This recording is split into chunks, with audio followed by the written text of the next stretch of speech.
up, though? Fuck. 5 disturbing Home Alone. Okay. Oh my god. An 18-year-old boy named Liam was home alone for a whole week when his dad and stepmom went on their honeymoon. While playing video games in his brother's old bedroom, who had since moved out, he could hear a kind of scraping noise that seemed to be coming from outside. Oh my god. Oh shit. That is so... Strange thing.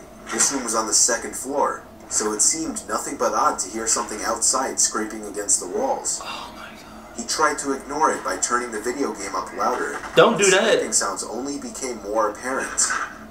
He decided to finally look out the window, but it was too dark to really see anything. You idiot. He left the window open a crack to better hear the noise if it persisted. You left the window open? Of course you did. Oh my god. Liam spun around to discover the window was now open and someone was crawling into the room through it. He was able to push the intruder back out the window before he could fully make it into the room, who then fell 2 stories down into the bushes below. Oh my god. He apparently wasn't too injured, as he was gone within minutes. He hasn't seen Home Alone. Any During a of rainy them. night in Central Islip on Long Island, a teenager named Ian was home alone, so he invited his friend Carl over. His friend texted that he would be over in 2 minutes. Ian prepared the video games he planned on playing with Carl, and heard the gate to the backyard close. Confused as to why Carl went out back, Ian went out to the backyard. His shed door was open with the light on. As he called out Carl's name walking to the shed, the light inside the shed turned off. Simultaneously, Ian received a text from Carl saying, "I'm here." Ian responded, "Are you in the shed?" He responded back, "I'm at the front door." Oh, fuck no. Fuck no. No, no. As Ian looked up, the door to the shed pulled shut with force. Ian ran back into his house and let Carl in. When the police responded to Ian's call, they checked the shed, found the door was back open, and that nobody was inside. It's just what they thought. See, all that yelling shit, that's for the movies. Why the fuck would you yell somebody else's? Oh my god. 45-year-old Chris was supposed to be working late for the night, so his family went out to eat dinner without him. However, he was unexpectedly able to come home early. As a result, he had the house to himself for a few hours. He went down to his man cave in the basement to watch TV. That was when he heard the backyard basement window flap open, and someone stuck their head inside, peering around the room. Oh my god. He hid behind the couch until the person shut the window. Chris ran upstairs with a baseball bat and shut off all the lights. He waited in the kitchen, which was by the back door. Somebody suddenly reached their arm through the pet door in an attempt to unlock the door. Chris swung the baseball bat as hard as he could at the person's arm, causing them to scream and flee. There you go. That same night, sirens roared down the street and stopped at a neighborhood house. It turned out one of Chris's neighbors 3 doors down had been murdered, and when his wife came home, she found the house was ransacked with missing valuables everywhere. And then she found her husband, dead on the kitchen floor with a stab wound in the back of his head. Oh! My condolences. I don't fuck with. Oh my goodness. A young girl named Anne was home alone one snowy Friday night. Right. Her parents were out to dinner, and her sister was out with friends. Of course she was. She was taking a nap on her bed. Okay. Nope. She awoke to the thump. She was sure it came from her closet door, so she got up and bravely opened it. Brave my ass. There didn't seem to be anyone inside, so she closed the closet and spun around. There she saw the head under the bed, the head of a man looking at her with an expressionless stare. She fell to the floor screaming. That's when the closet doors behind her opened, and someone grabbed her and pulled her in. I'm sorry. When he said, when she turned around and noticed the head, I swear, I did not notice the head until he said something. That shit, oh!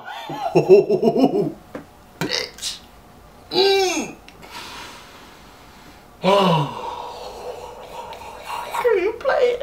playing, bitch. The man from under the bed emerged and approached her as she was being held down. The two of them carried her downstairs where they put tape over her mouth and tied her arms together. One checked to make sure the coast was clear before carrying her outside, where they planned to put her in their car's trunk. However, about halfway to their car, a large group of teenagers came riding down on their bikes and witnessed it all.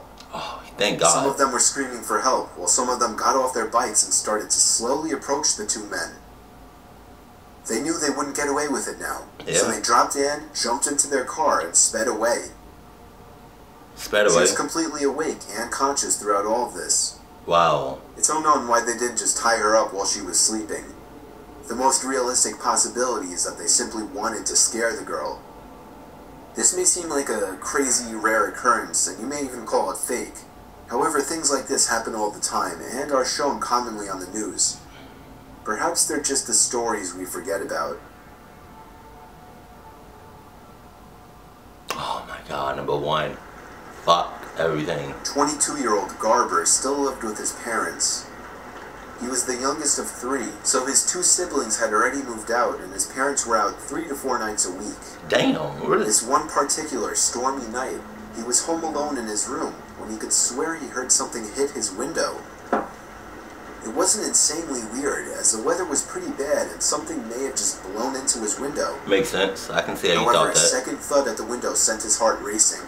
He lifted his blind and could see somebody standing out there. Even through the damp windows and the pouring rain, he knew he did not recognize that person. And close the fucking He windows. shut the blinds to send the message to go away. However, he wasn't even able to move away from the windowsill before something else was thrown at the window. Garber opened the blind, and this time even the window, and shouted, "What do you want?" He's stupid. The man down below called back, "Come outside, I want to show you something." Oh, you Garber pedophile. went downstairs to call the police. They asked him if he was sure that he didn't know the person and if they had caused any damage.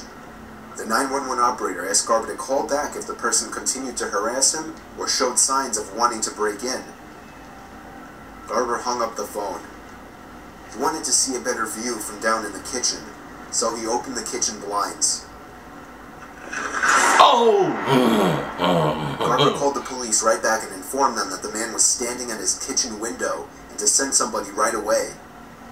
The next time he looked back at the kitchen window, the man was gone.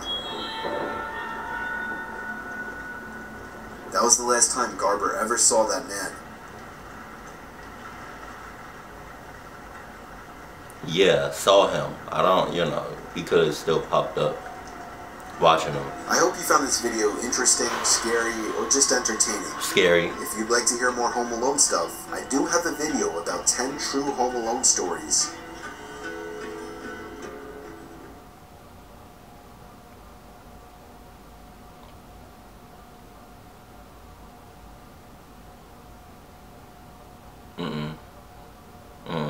See, they all of them were playing way too much.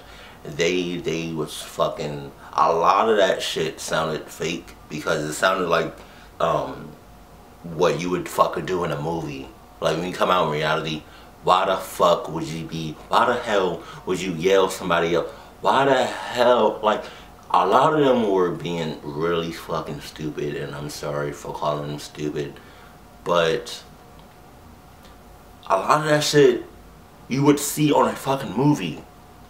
I'm pretty sure if I'm home alone, right, and I hear the fucking back door open, or if I hear the garage door open, I'm not gonna go out and be like, "Hey, Charles, you there?"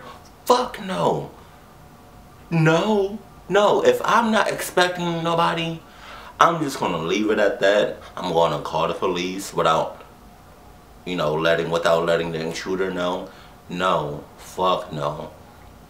You got me fucked up. Nope. No. And I'm scared of the dark, so I can't, like, I'm not scared of the dark now, but like in my younger days I was. Home Alone.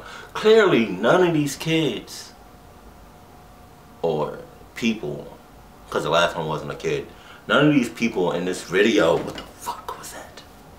That was a floating piece of hair. That scared the fuck out of me.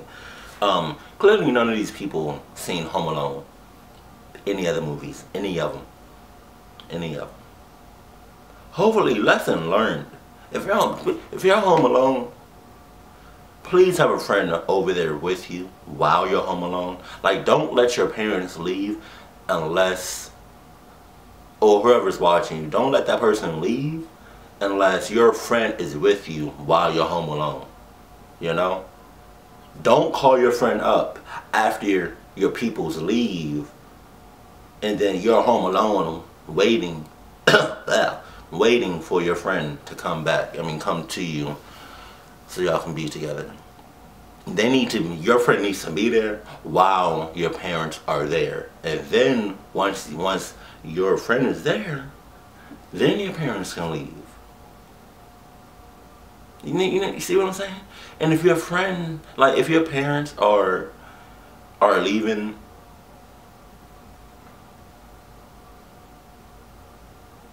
you can easily ask them, hey, I don't feel comfortable by myself. I'm a 5-year-old. Why the fuck are you leaving me at home alone? Are you serious? No, I'm coming with you. I'm coming with you, and there's no ifs, ands, buts about it. I'm coming with you regardless of what you say. No, there was a bitch under my fucking bed to almost tie me up. Fuck no, I'm coming with you no matter what you say. I don't give a fuck what you're saying. Mom, Dad, I'm coming with you every time you leave this fucking house. Point blank period. There was a bitch underneath my fucking bed. You're tripping. And really though, like one of these stories, the mom and dad were gone for like 3 to 4 days a week. What the fuck are they doing? What the fuck? Really? God damn. Oh, fuck. Nope, you got me fucked up. Keep it cool, keep it classy, and I love you. Stay happy. My family.